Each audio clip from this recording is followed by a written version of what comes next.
Assalamualaikum warahmatullahi wabarakatuh।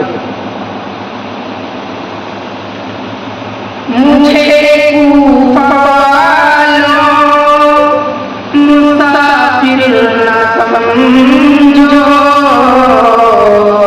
मैं आया नहीं हूँ, बुलाया गया हूँ। एक मेहमान बना के सताया गया हूँ, मैं रोया नहीं हूँ, रुलाया गया हूँ।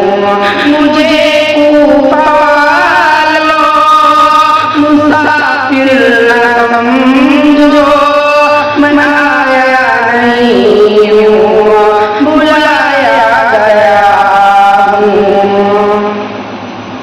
खुदा जाने कैसी है मेज़बानी, बहतर हाथों का है बंद पानी।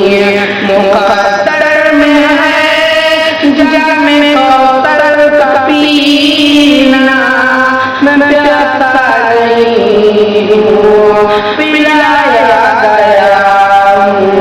मुझे कूफा वालों मुसाफिर न समझो, मैं आया नहीं हूँ, बुलाया गया हूँ।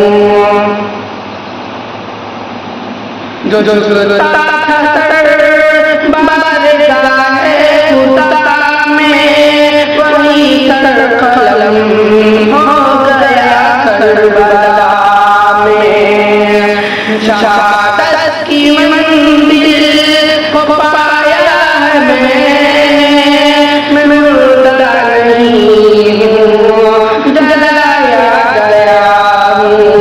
मुझे कूफा वालों मुसाफिर न समझो, मैं आया नहीं हूँ, बुलाया गया हूँ। बाबा अली माँ मेरी फातिमा है, भाई हसन नाना खैरुल वरा है। मेरे कूफा वालों मुराद को समझो, मैं